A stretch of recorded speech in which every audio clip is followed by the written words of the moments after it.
بسم الله الرحمن الرحيم، والصلاة والسلام على نبينا محمد وعلى آله وصحبه أجمعين.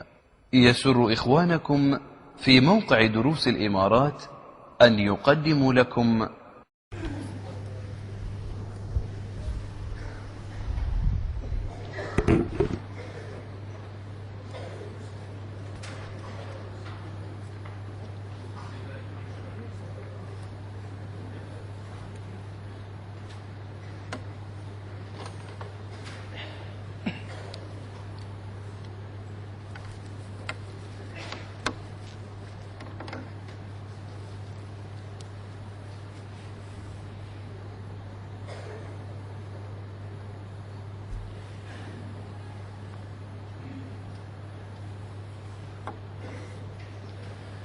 السلام عليكم ورحمة الله وبركاته.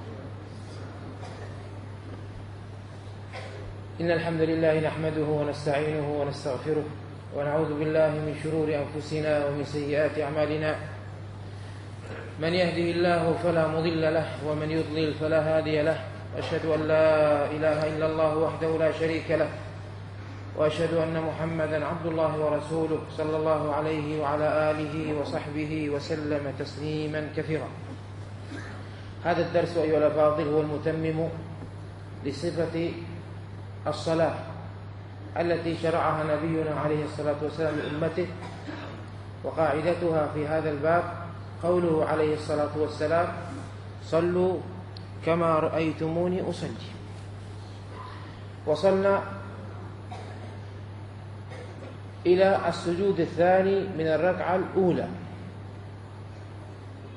حيث كان عليه الصلاة والسلام يكبر ثم يرفع رأسه من الركوع.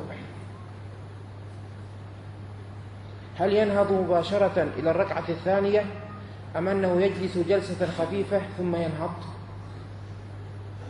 قال البخاري في الصحيح: باب من استوى قاعدا من وتر في صلاته ثم نهض. ووتر في صلاته يعني الأولى والثالثة. باب من استوى قاعدا من وتر في صلاته ثم نهض. ثم ذكر حديث مالك بن الحويرث أنه رأى النبي عليه الصلاة والسلام يصلي، قال: فإذا كان في وتر من صلاته لم ينهض حتى يستوي قاعدا. وفي رواية: وإذا رفع رأسه من السجدة الثانية جلس واعتمد على الأرض ثم قام. هذه تسمى عند العلماء بجلسة الاستراحة، وقد اختلفوا رحمهم الله في حكم هذه الجلسة، وإلى سنيتها ذهب الإمام الشافعي وحماد بن زيد وطائفة من الحديث، وأحمد في رواية ذكرها الخلال أن أحمد رجع إلى القول بها واستقر عليها، وهو مذهب داود وإسحاق.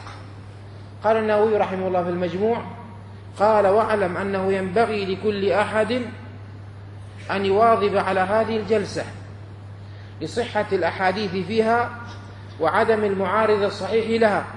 قال: ولا تغتر بكثرة المتساهلين بتركها، فقد قال الله تعالى: قل إن كنتم تحبون الله فاتبعوني. وقال تعالى: وما آتاكم الرسول فخذوه. وقال ابن حجر رحمه الله رادا على من قال أنها لو كانت سنة لكان لها ذكر مخصوص، قال رحمه الله: أما الذكر المخصوص فإنها جلسة خفيفة جدا استغني فيها بالتكبير المشروع للقيام، فإنها من جملة النهوض إلى القيام. وأما عدم ذكر أكثر الصحابة لهذه السنة فقال ابن حجر: فإن السنن المتفق عليها لم يستوعبها كل واحد ممن وصف، وإنما أخذ مجموعها من مجموعهم رضي الله عنهم. يعني مجموع السنن في الصلاة لم يستوعبها صحابي واحد، إنما أخذ مجموع الصفات من مجموع روايات الصحابة رضي الله عنه وأرضاهم.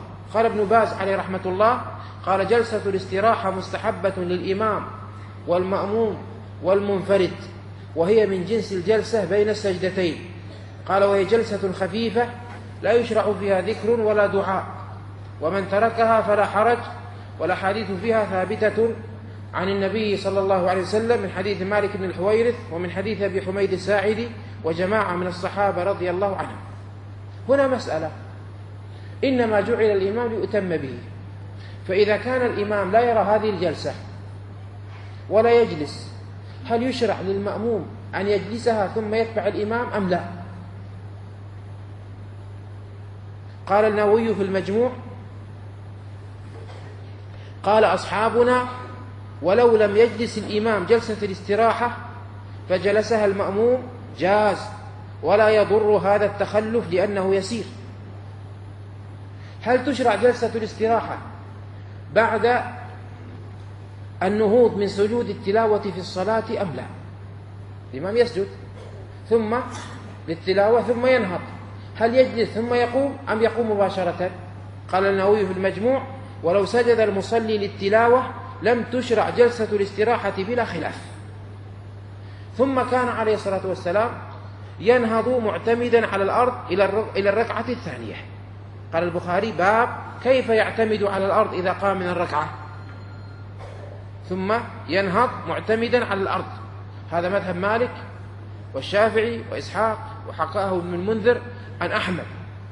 ودليل هذا ما ثبت في حديث مالك بن الحويرث وفيه: فإذا رفع رأسه من السجدة الثانية في أول ركعة استوى قاعدا ثم قام فاعتمد على الأرض. وعن أبي قلابة قال: جاءنا مالك بن الحويرث فصلى بنا في مسجدنا هذا، فقال: إني لأصلي بكم وما أريد الصلاة، ولكن أريد أن أريكم كيف رأيت النبي صلى الله عليه وسلم يصلي. قال أيوب: قلت لأبي قلابة: كيف كانت صلاته؟ فذكر أنه جلس، أنه نهض واعتمد على الأرض. وقال النووي في الخلاصة: باب استحباب الاعتماد باليدين على الأرض حين ينهض إلى الركعة الثانية وغيرها. وأما كيفية الاعتماد، قال النووي في المجموع: وإذا اعتمد بيديه جعل باطن راحتيه إلى الأرض، جعل باطن راحتيه وبطون أصابعه على الأرض بلا خلاف. وأما الحديث المذكور حديث ابن عباس أن النبي عليه الصلاة والسلام كان إذا قام في صلاته وضع يديه على الأرض كما يضع العاجن، فهو حديث ضعيف أو باطل أو لا أصل له. هذا قول النووي رحمه الله، ولكن صح بمعناه من حديث ابن عمر. حديث ابن عباس ضعيف لا يصح، أما صح بمعناه حديث ابن عمر عن الأزرق بن قيس قال: رأيت عبد الله بن عمر وهو يعجن في الصلاة يعتمد على يديه إذا قام، فقلت: ما هذا يا أبا عبد الرحمن؟ قال: رأيت رسول الله عليه الصلاة والسلام يعجن في الصلاة، يعني يعتمد. فبأي صفة اعتمد المصلي حين ينهض فقد أصاب السنة. السنة أن تعتمد. كيف تعتمد؟ إما أن تضع يدك هكذا أو تبسط يدك تعتمد عليها في الأرض ثم تنهض. وكان عليه الصلاة والسلام يصنع فيها، يعني في الركعة الثانية مثل ما يصنع في الأولى، إلا أنه كان يقصرها عن الأولى. قال ابن القيم في الزاد: وكان صلى الله عليه وسلم يطيل الركعة الأولى على الثانية من صلاة الصبح ومن كل صلاة. طيب إذا نهض قبل أن يقرأ هل يستعيذ أم يبسم ويقرأ الفاتحة؟ اختلف العلماء في ذلك، وأقرب الأقوال أن الاستعاذة في الركعة الأولى فقط بعد تكبيرة الإحرام. ودليل ذلك ظاهر حديث أبي هريرة عند مسلم: كان رسول الله صلى الله عليه وسلم إذا نهض من الركعة الثانية استفتح القراءة بالحمد لله رب العالمين ولم يسكت. وقال ابن القيم: وإنما يكفي استعاذة واحدة، لأنه لم يتخلل القراءتين سكوت بل تخللها ذكر. وقال الشوكاني رحمه الله: فالأحوط الاقتصار على ما وردت به السنة، وهو الاستعاذة قبل قراءة الركعة الأولى فقط. وذهب بعض أهل العلم كالشافعي وغيره أن الاستعاذة في كل ركعة، والأحوط والأرجح أنه في الركعة الأولى فقط، والله تعالى أعلم. ثم كان عليه الصلاة والسلام يجلس للتشهد بعد الفراغ من الركعة الثانية. كان عليه الصلاة والسلام يجلس للتشهد بعد الفراغ من الركعة الثانية. كيف يجلس؟ ثبت في صحيح البخاري من حديث أبي حميد قال: فإذا جلس في الركعتين جلس على رجله اليسرى ونصب اليمنى، وإذا جلس في الركعة الآخرة قدم رجله اليسرى ونصب الأخرى وقعد على مقعدته. نعيد. يقول أبو حميد أن النبي صلى الله عليه وسلم إذا جلس في الركعتين جلس على رجله اليسرى، يعني في التشهد الأول يجلس على رجله اليسرى وينصب، هذا يسمى افتراش. وإذا جلس في الركعة الآخرة قدم رجله اليسرى، يعني اليسرى يقدمها، قال: ونصب الأخرى يبقيها اليمنى منصوبة ويقعد على مقعدته. كيف الصفة؟ كيف الصفة؟ في التشهد الأوسط يجلس على اليسرى واليمنى منصوبة. في التشهد الأخير اليمنى تبقى منصوبة في الحالين. اليسرى يقدمها حتى تخرج من تحت اليمنى ويقعد على المقعدة. معلوم؟ معلوم؟ تعرف طبق؟ مشكلة ما يشوفونك الناس الصغير. فهذه. وأما إذا كانت الصلاة من تشهدين فقد اختلف العلماء، والأظهر والله أعلم أن الجلوس في التشهد الآخر هو الذي يكون فيه، الذي بعده سلام يكون فيه التورك. هذا مذهب الشافعي وغيره. وعند بعض العلماء أن الصلاة إذا كانت من تشهدين فالأول افتراش والثاني تورك، وإذا كانت من تشهد واحد يفترش. هذا مذهب أحمد، واستدلوا بدليل في النسائي أن النبي عليه الصلاة والسلام كان يفترش في الصبح، والصبح من ركعتين، والأمر فيه سعة والله تعالى أعلم. وكان إذا قعد في التشهد وضع يده اليمنى على فخذه اليمنى واليسرى على فخذه اليسرى، وكان يبسط اليسرى ويقبض اليمنى ويشير بالسبابة ويرمي ببصره إليها، وكان يحركها يدعو بها. نذكر أدلة ثم نذكر باختصار الصفة. جاء في حديث ابن عمر أن رسول الله صلى الله عليه وسلم كان إذا جلس في الصلاة وضع كفه اليمنى على فخذه اليمنى. وين الكف؟ على الفخذ. وين الفخذ؟ متأخر على الفخذ ليس على الركبة. وقبض أصابعه كلها وأشار بإصبعه، قبض أصابعه كلها وأشار بإصبعه التي تلي الإبهام، ووضع كفه اليسرى على فخذه اليسرى. فحديث ابن عمر كيف فيه؟ اليسرى على الفخذ الأيسر واليمنى على الفخذ الأيمن، ضم الأصابع وأشار بالسبابة، ضم الأصابع كلها وأشار بالسبابة. وعنه أن النبي عليه الصلاة والسلام كان إذا جلس في الصلاة وضع يديه على ركبتيه. وين هنا؟ قدم. ورفع إصبعه اليمنى التي تلي الإبهام فيدعو بها، واليسرى على ركبته باسطها عليها، يعني ما يقدمها إنها يبسطها، تكون أطراف الأصابع على الركبة. وعن عبد الله بن الزبير أن النبي عليه الصلاة والسلام كان إذا قعد في الصلاة وضع يده اليسرى على ركبته اليسرى، ووضع يده اليمنى على فخذه اليمنى. كيف الصفة الآن صارت؟ اليسرى على الركبة واليمنى على الفخذ، وأشار بإصبعه السبابة، ووضع إبهامه على أصبعه الوسطى، الإبهام على الأصبع الوسطى. وفي رواية ويلقم كفه اليسرى ركبته.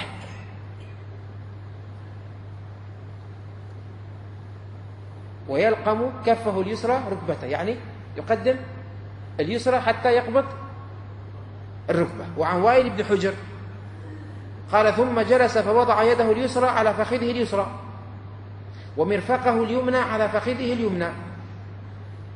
قال ثم عقد الخنصر ثم حلق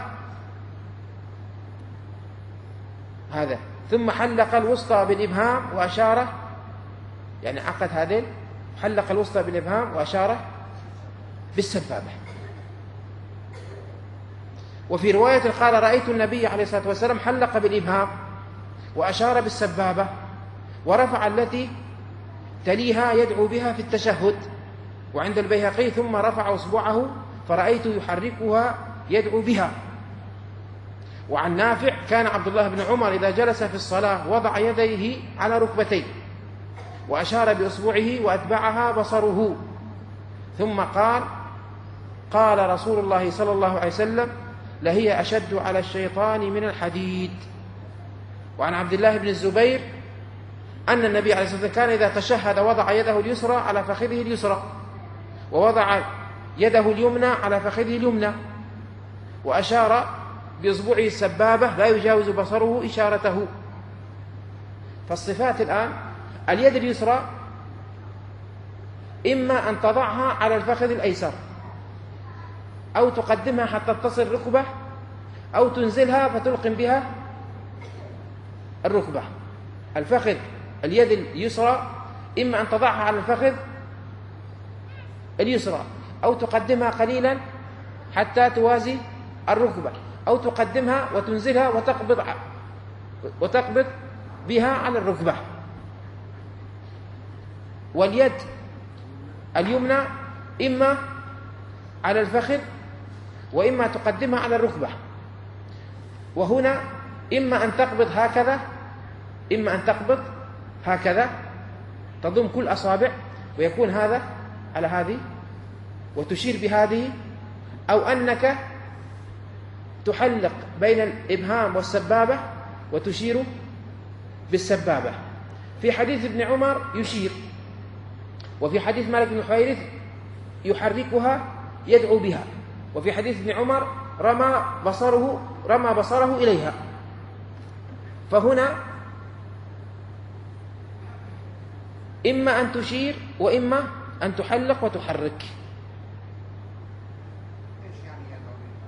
يدعو بها، يحركها يدعو بها، يعني أولا يحركها صيغة مضارع تدل على الاستمرارية. قال في عون المعبود وفيه تحريكها دائما، فليس من السنة أنك ترفعها فقط عند التشهد، إنما ترفعها من أول. قال أشار بإصبعه ورمى بصره إليها، يحركها يدعو بها، يعني كلما مر بدعاء حركها، كلما مر بدعاء حركها. وهذا التحريك مذهب مالك وغيره. وسئل الإمام أحمد رحمه الله هل يشير الرجل بإصبعه في الصلاة؟ قال نعم شديدا، وهذا اختيار ابن القيم. كيف يدعو بها؟ كلما مر في التشهد بدعاء حرك. التحيات لله والصلوات الطيبات السلام عليك وحرك، ثم اللهم إني أعوذ بك من عذاب جهنم عذاب القبر يحرك، ثم ما شاء أن يدعو يحرك تحريكا شديدا. الذي يراه من بعيد يظن أنه مشير فقط، لا يشعر به إلا من كان بقربه، ليس تحريكا هكذا ولا دائريا، إنما يحرك تحريكا خفيفا شديدا في الدعاء، بحيث الذي يراه من بعيد يظن أنه مشير فقط. بهذا تجتمع الصفة في هذا الحديث. وأما حديث سني السبابة فهو ضعيف.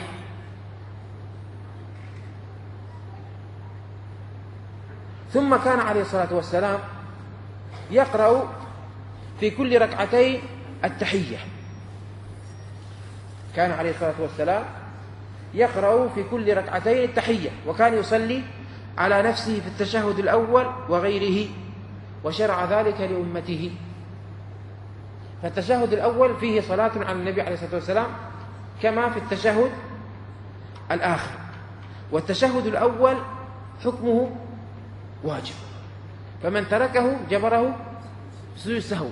أما التشهد الآخر حكمه ركن، من تركه بطل صلاته. ثبت في الصحيحين من حديث ابن بحينة أن رسول الله صلى الله عليه وسلم سجد لما تركه، ويقرأ سرا بإجماع العلماء، ولا فرق بين التشهد الأول والتشهد الأخير، فيشرع في كليهما الصلاة على النبي عليه الصلاة والسلام، وكذا الدعاء عند بعض أهل العلم. يدل لذلك حديث العام العمومات فإنها لم تفرق، وبهذا استدل ابن حزم رحمه الله. ثم ثبت عن عائشة رضي الله عنها في صفة صلاة النبي عليه الصلاة والسلام بالليل، وفيه ثم يصلي 9 ركعات. صلاة الليل وردت عن النبي عليه الصلاة والسلام في صفات عدة، منها قال ثم يصلي 9 ركعات لا يجلس فيهن إلا عند 8. هذا تشهد أي تشهد أول. قالت فيدعو ربه ويصلي على نبيه، ثم ينهض ولا يسلم، ثم يصلي 9 فيقعد، ثم يحمد ربه ويصلي على نبيه ويدعو، ثم يسلم تسليما يسمعنا. والأصل عدم التفريق بين النافلة والفريضة إلا فيما ورد به نص، وهذا مذهب الشافعي واختاره ابن هبيرة وغيرهم من العلماء.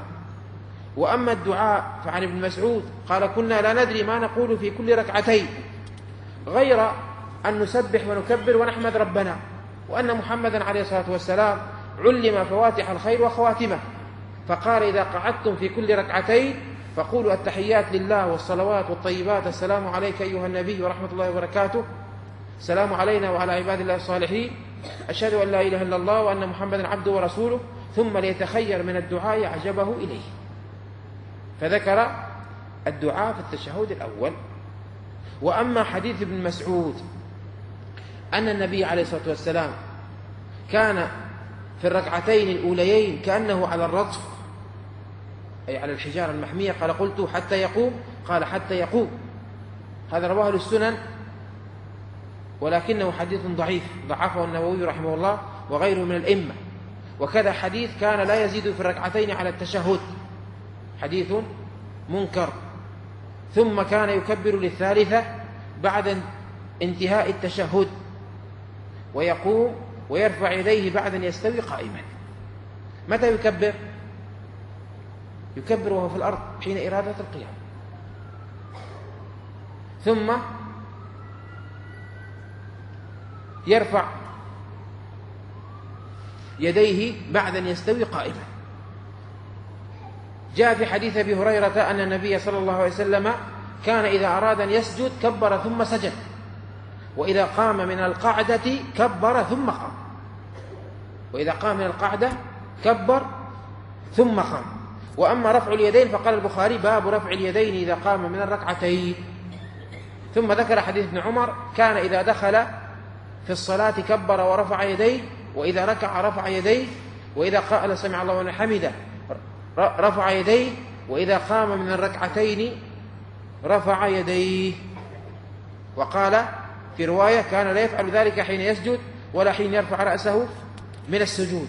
والراجح في هذا أنه يرفع يديه بعد أن يستوي. ثم كان عليه الصلاة والسلام يقرأ التشهد، ثم كان عليه الصلاة والسلام قبل ذلك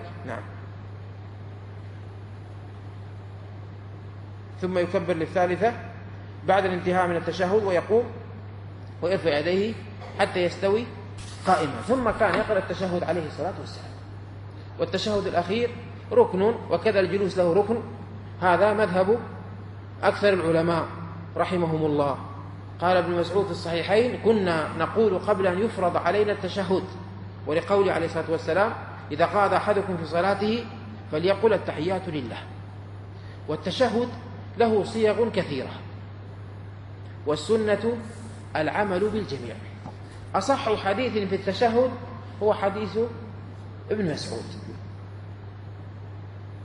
هذا الحديث هو الحديث المتفق عليه الوحيد تشهد ابن مسعود قال رضي الله عنه: علمني رسول الله صلى الله عليه وسلم التشهد وكفي بين كفيه كما يعلمني السورة من القرآن: التحيات لله والصلوات والطيبات، السلام عليك أيها النبي ورحمة الله وبركاته، السلام علينا وعلى عباد الله الصالحين، أشهد أن لا إله إلا الله وأشهد أن محمدا عبده ورسوله.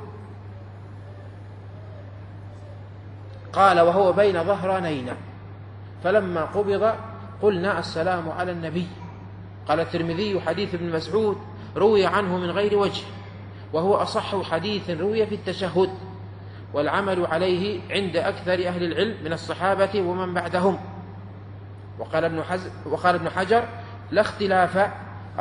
ولا اختلاف بين أهل الحديث في ذلك، ومن جزم بذلك البغوي في شرح السنة، ومن رجحانه أنه متفق عليه دون غيره، وأن الرواة عنه من الثقات رحمكم الله لم يختلفوا في ألفاظه بخلاف غيره. هذا تشهد ابن مسعود.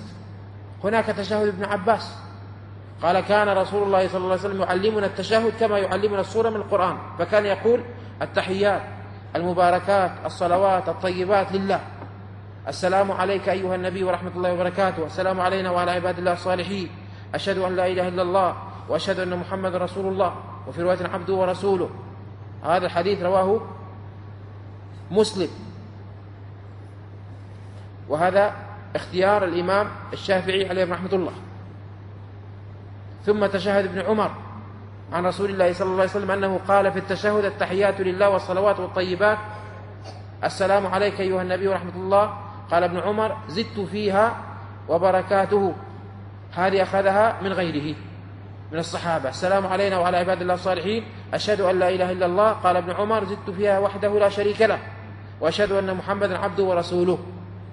ثم تشهد أبي موسى: كان إذا قعد أو إذا كان عند القعدة فليكن من أول قولكم: التحيات الطيبات الصلوات لله، السلام عليك أيها النبي ورحمة الله وبركاته. الحديث. وهناك تشهد عمر بن الخطاب مذهب مالك رحمه الله، كان رضي الله عنه يعلم الناس التشهد وهو على المنبر يقول: قولوا التحيات لله الزاكيات لله الطيبات لله، السلام عليك، إلى آخره، مثل حديث ابن مسعود رضي الله عنه. وهناك أيضا تشهد عائشة، وهذه ذكرها الشيخ الألباني رحمه الله في صفة صلاة النبي صلى الله عليه وسلم، جمعها كلها. قال ابن حجر: ونقل جماعة من العلماء الاتفاق على جواز التشهد بكل ما ثبت. فالسنة أن تحفظ ما تستطيع وتنوع لأجل أن تحضر قلبك في صلاتك.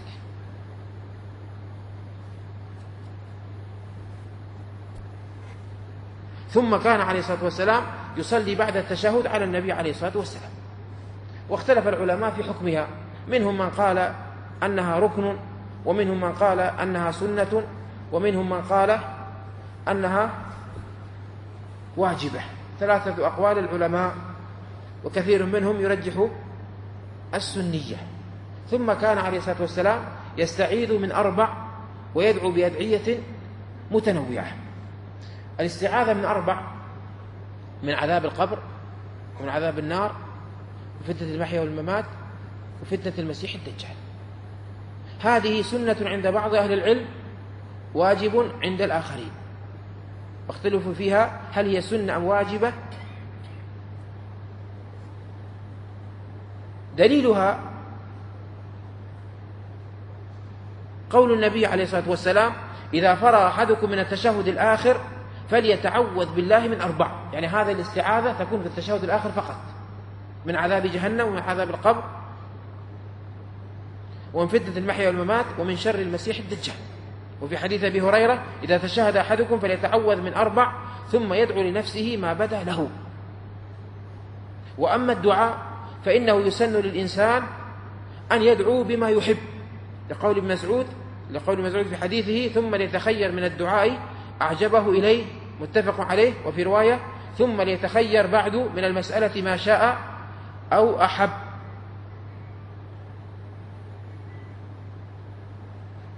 وعلم الصديق أن يقول في صلاته: اللهم إني ظلمت نفسي ظلما كثيرا ولا يغفر الذنوب إلا أنت فاغفر لي مغفرة من عندك وارحمني إنك أنت الغفور الرحيم. هذه حديث الصحيحين. وكان آخر ما يقول بين التشهد والتسليم: اللهم اغفر لي ما قدمت وما أخرت وما أسررت وما أعلنت وما أنت أعلم به مني، أنت المقدم وأنت المؤخر، لا إله إلا أنت. ثم كان يسلم. والتسليم ركن على الصحيح، وهو مذهب الجمهور خلافا للأحناف عليهم رحمة الله، لقوله: وتحليلها التسليم. قال عائشة رضي الله عنها: كان يختم الصلاة بالتسليم، رواه مسلم. وذهب الحنابلة إلى أن التسليمتين ركن، وذهب الشافعية إلى أن الركنية الأولى، وأما الثانية فسنة. وهذان القولان أقرب الأقوال للأدلة، والأرجح مذهب الشافعية أن الأولى ركن والثانية سنة، لثبوت التسليم الواحدة عن النبي عليه الصلاة والسلام، فيكون ذلك جائزا، فتبقى الأولى على الركنية، والله تعالى أعلم. أما صيغ التسليم فهي 4 صيغ. الثابت عن رسول الله عليه الصلاة والسلام جاء في حديث وائل ابن حجر: السلام عليكم ورحمة الله وبركاته عن يمينه، السلام عليكم ورحمة الله عن يساره. وجاء في حديث مسعود: السلام عليكم ورحمة الله عن يمين، والسلام عليكم ورحمة الله عن يسار. وجاء في حديث عند أحمد: السلام عليكم ورحمة الله عن يمينه، السلام عليكم فقط عن يساره. وجاء تسليمة واحدة، يسلم تسليمة واحدة تلقاء وجهه، يميل إلى يمينه قليلا. وظاهر الأحاديث أن التسليم يكون بعد الالتفات، يعني أنت مستقبل القبلة في التشهد، متى تبدأ التسليم؟ السلام عليكم ورحمة الله تنتهي هنا. الراجح أن التسليم يبدأ بعد الالتفات، تلتفت ثم تقول السلام عليكم من على يمينك، ثم تلتفت ثم تقول السلام عليكم. دليلها ظاهر حديث مسعود: كان يسلم عن يمينه السلام عليكم ورحمة الله وبركاته، وعن شماله السلام عليكم ورحمة الله. كان يسلم عن يمينه. كيف تسلم عن يمينك؟ إذا التفت اليمين تسلم. والمستحب في التسليم أن يدرج لفظ السلام ولا يمد مدا، يعني السلام عليكم ورحمة الله يمدها، هذا خطأ. المستحب أن يدرج. قال ابن سيد الناس: لا أعلم في ذلك خلافا بين العلماء. وكذا قال النووي رحمه الله. وقال أبو هريرة: حذف السلام سنة، حديث حسن، أثر حسن. قال ابن مبارك: أي لا يمده مدا. وقال الإمام أحمد: هو أن لا يطول به صوته. وقال الشوكاني: يعني يترك الإطالة في لفظه ويسرع فيه. ومن مخالفات السلام هز الرأس في أثناء السلام، هكذا يحرك ثم يسلم، صحيح؟ هز الرأس لم يذكره أحد ممن ذكر سلام النبي عليه الصلاة والسلام، مع ذكر التفاصيل في صفة الصلاة، وأنه كان يرى بياض خده، فعلم أنه خلاف السنة. وكذا لا يشرع تحريك اليد. في صحيح مسلم أن النبي صلى الله عليه وسلم أنكر ذلك على الصحابة رضي الله عنهم، وقال: ما لي أراكم ترفعون أيديكم كأنها أذناب خيل شمس، يعني إذا سلمت حرك يدك مع التسليم. هذا أيضا خطأ نبه عليه العلماء رحمهم الله. ما ذكرناه باختصار، ما ذكرناه من صفة لصلاة النبي عليه الصلاة والسلام باختصار، والكلام فيها طويل والخلاف طويل، ولكن هذه نتف. نسأل الله عز وجل أن يحيينا وإياكم على السنة، وأن يميتنا على السنة، وأن يوفقنا لما يحب ويرضى. والمعذرة زدنا في دروس الشهر، وجزاكم الله خيرا. كان المفروض 4 دروس، جعلناها 6. ما في أسئلة، خلاص ما في أسئلة، خلاص نسافر، احنا ورانا طريق. 2 3 أسئلة أسمح. يلا السؤال الأول. نعم. الراجح في الدعاء بعد التشهد الأول، لو قال الإنسان أحيانا دليله يسعفه، أكثر علماء لا يذكرونه، لو دعا، ولكن لا يدعو بالاستعاذة من أربع. الاستعاذة من أربع خاص بالتشهد الآخر. السؤال الثاني: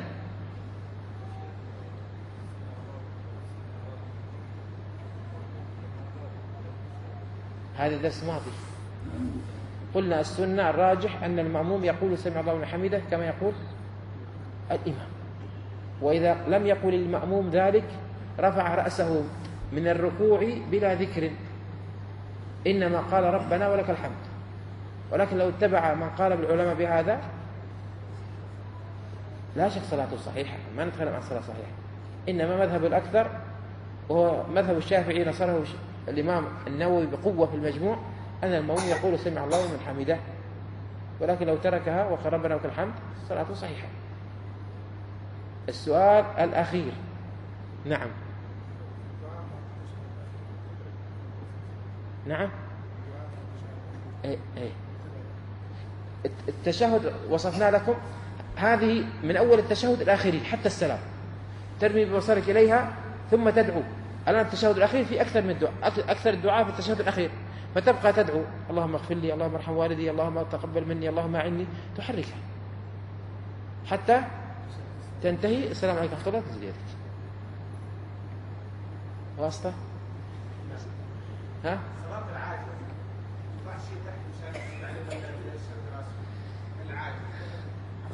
مشكلة أنت عاجز، تأخرت عن الدروس فلم تحضر هذا الذي قلناه. لا وش العنوان؟ وذكرنا في أول درس. لا هذا الدرس السادس. خلاص واسطة إذا واسطة. لا يشرع للمصلي الذي عجز عن السجود أو عن الركوع أن يضع لنفسه شيئا يسجد أو يركع عليه، وهذا ثبت النهي عنه عن رسول الله عليه الصلاة والسلام. فقد عاد مريضا فرآه يصلي على وسادة فأخذها فرمى بها، ثم أخذ عودا ليصلي عليه فأخذه فرمى به، ثم قال صلي قائما فإن لم تستطع فقاعدا. يعني ذكر له السجود، قال فإن استطعت أن تسجد اسجد، وإلا فأوم إيماء واجعل سجودك أخفض من ركوعك. فالنبي صلى الله عليه وسلم لم يشرع له هذا الأمر. والآن ظهرت كراسي في هكذا يسجدون عليها، هذا كله خطأ. وبعض الناس يقع في خطأ آخر، وهو يجلس على الكرسي ويصلي، لما يركع ماذا يفعل؟ يمد يده في الهواء كأنه يريد الطيران. صحيح؟ صح؟ شفتوا؟ إنما يدك في محلها، يدك يعني إذا تستطيع في الأرض ما في الأرض على حالك الطبيعية. فقط أنت مأمور بالإيمان، تنزل رأسك. أما اليد تركها على حالها كما كانت، تركها غير قابض عليها، لأن أنت إذا كنت قائما أين تضع يدك؟ على الفخذ، على الرجل، هكذا تؤمئ تنزل. أما اليد لا دخل لها. بعض الناس يرفع يده يجعلها في الهواء ثم يشق على نفسه، هذا كله خطأ. سؤالك بواسطة. طيب الرابع. نعم شيخ، سؤال واحد خلصنا. نعم.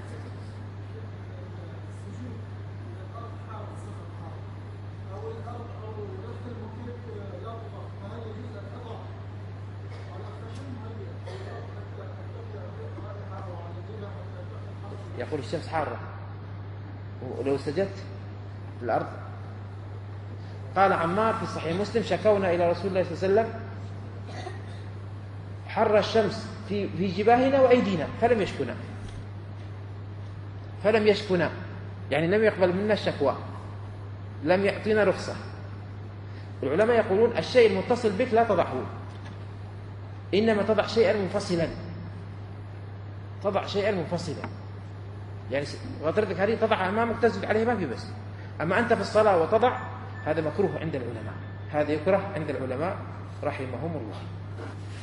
جزاكم الله خيرا. أنا وراي طريق ولا بدي أجلس معكم من الصباح. شو عندك؟ لا بد أن تصيب الجبهة الأنف، ولكن إذا كنت لابسا للعمامة التي تكور وتلف على الرأس وسجدت عليها جاز. سجد النبي صلى الله عليه وسلم على العمامة وعلى الناصية. هذه مشكلة، أسئلة يجر بعضها بس. ها؟ إذا صليت في البيت هل أؤذن وأقيم؟ نعم أذن وأقم. ها؟ حتى لو كنت وحدك. قال النبي صلى الله عليه وسلم لرجل: إني أراك تحب الغنم وتحب البادية، فإذا كنت في باديتك فأذن بالصلاة. وذكر له الإقامة أيضا، وذكر له ما في ذلك من الأجر. فإذا فاتتك الصلاة يشرع لك الأذان والإقامة. فإذا لم تؤذن وأقمت فقط جاز. سبحانك اللهم وبحمدك، أشهد أن لا إله إلا أنت، أستغفرك وأتوب إليك.